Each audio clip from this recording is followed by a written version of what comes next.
Well, as we've mentioned, in a screeching U-turn from his predecessor's policy, Rishi Sunak has reintroduced the fracking ban, standing by the party's 2019 manifesto pledge, much to the delight of Kevin. Now, the move has delighted environmentalists and Tories in anti-fracking constituencies and has aggravated many who believe it is the answer to the solving our energy crisis, Kevin among them. Joining us live from Leven in Fife is journalist Rob Lyons, and live from Lancashire is Barbara Richardson from Frack Free Lancashire. Can I ask you first, Barbara, what are your objections to fracking? Don't you feel that anything that could provide cheap energy to this country is a good idea? Fracking could provide at least 50 years of cheap energy at a time when people cannot afford these soaring costs. We need to do this, don't we? No, Kevin, I'm sorry, but you're talking old figures there. They're the figures from 2013, and all the experts have already debunked that. And we think there could be as little as 3 to 5 years gas down there, and it would take at least 5 to 10 years. Well, who's saying this? Wait a second. No one's saying that. Who's saying this? You found some expert to back up your view. Yeah, the British Geological Society, the Warwick Business School. These are experts. They're not people like me. These are actually experts that are saying this. So you're saying that anybody who says opposite is not an expert? Anybody who says that there's more than 50 years of cheap shale gas down there is not an expert? Because lots and lots of experts say that that is the case. Well, who are your experts, Kevin? I think you can honestly say that the British Geological Society and the scientists who are geologists who know about this sort of thing were actually enough. The original estimates were based solely on what could be extracted in the United States of America. And as we already know, the shale gas in this country is totally different. It's a lot thicker, it's a lot more compact, it's a lot more difficult to get out of the ground. Well, Rob, do you agree with Kevin that that it is sort of cheap and that we can have 50 years, or do you agree with Barbara, who says his figures are out of date?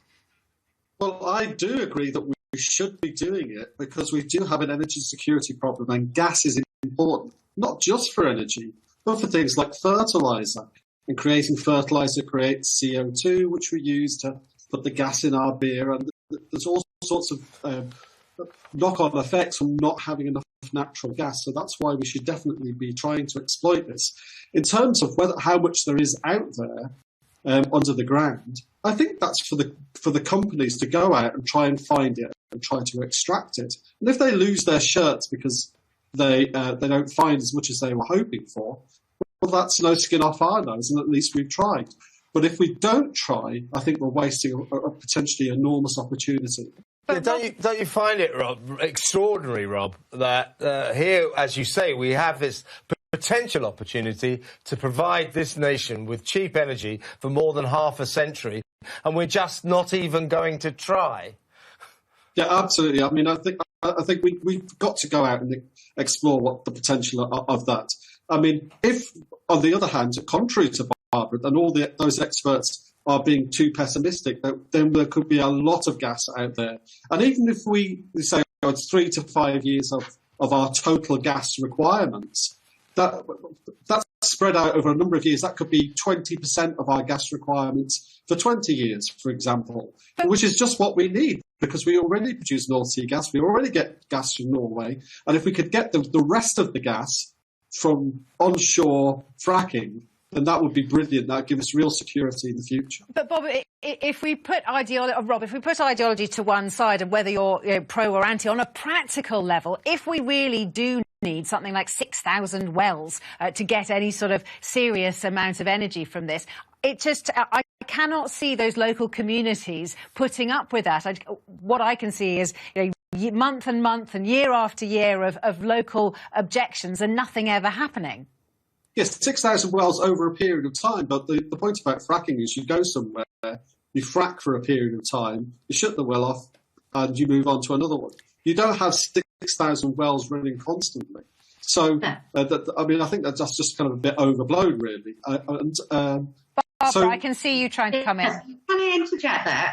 I live near the fracking pad at Preston New Road. I've got personal experience of what this is about and what it will happen. And I've been looking into this for 8 to 9 years now. And I can assure you that these fracking pads, there's not just one well per fracking pad. They're going to actually drill and frack multiple wells on one pad. And in America, they have super pads where they have actually up to 30 wells. So for the community that this is putting at risk, you're talking about 5, 10, 15, 20 years of environmental damage, of noise, disturbance, the danger of earthquakes. You know, communities are not going to put up with this. The whole point is, as people become more aware of what fracking is about, the more opposed they become. I originally was not anti-fracking. I've never protested. I've never done anything like this in my life. And yet, the more I've looked into fracking, the more horrified I've actually become. And that's what's happened. With awareness, opposition has grown. We now have a huge majority of people in the House of Commons, not just Labour, Conservative, cross-party opposition to fracking in this country. Why on earth would you start a whole new fossil fuel industry when we just had the UN Secretary General saying, from a climate perspective, we are in dire straits and we must not start any new fossil fuel extraction? Well, the United Nations is a joke. The United Nations is a joke, and it's become obsessed with climate change, the alleged emergency. So I wouldn't keep quoting that lot. Explain exactly, Barbara. Explain exactly what are your objections to at least exploring the possibility that we could get 50 years of cheap energy for the cash-strapped people of Britain. Because we know you cannot get 50 years of energy. Let me just quote people here. Like Kwasi Kwarteng, Dieter Helm, all of these people, I've got a whole list of people here who have actually said, including the Chancellor himself, that there is insufficient gas down there to change our energy supply. It will be so insignificant and it will have no impact whatsoever on people's household bills or on the price of energy on the open market. I mean, any gas produced in this country would be sold internationally at the going rate, at market rates. So why on earth would you try to start something? Our actual gas usage is going down. We know it's already started to go down. We should be investing in alternative energy and also in energy efficiency.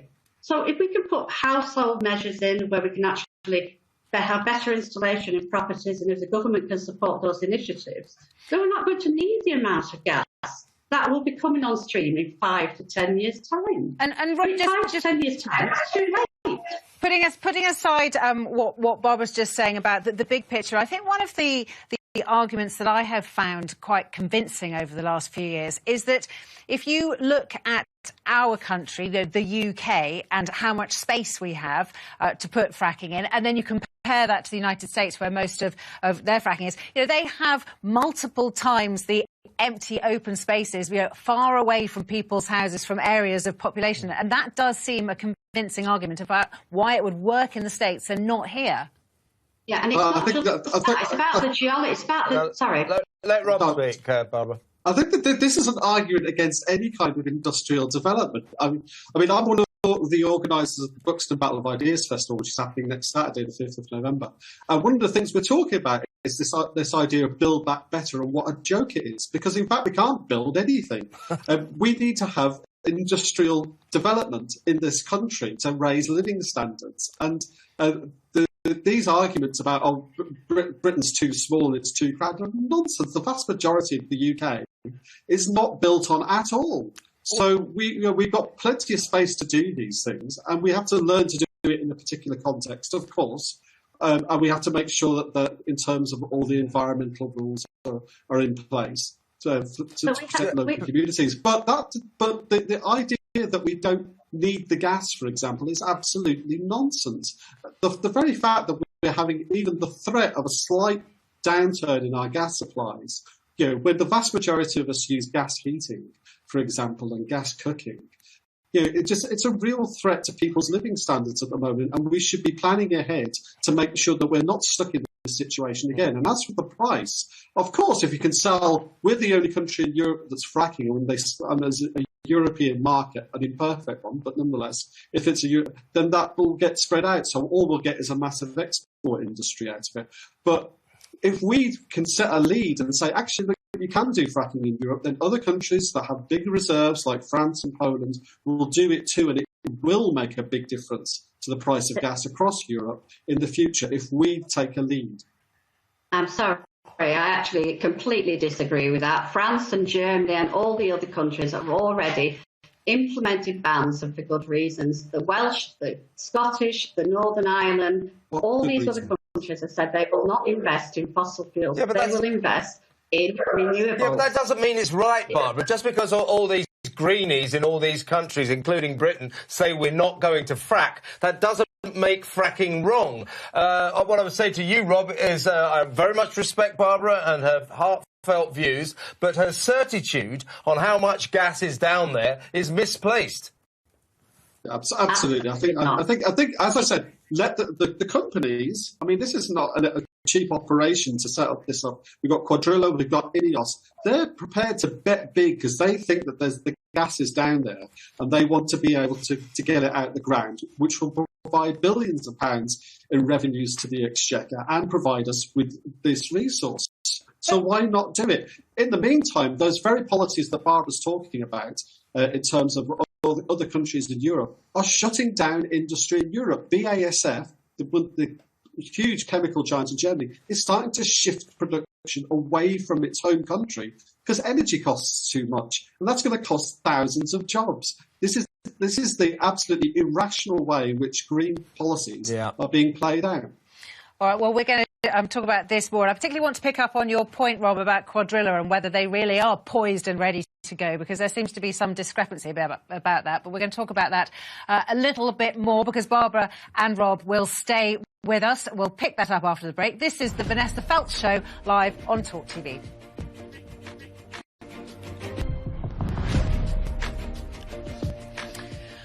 Well, it's all fracking today. Kevin is delighted, and still with us our journalist Rob Lyons and Barbara Richardson from Frack Free Lancashire.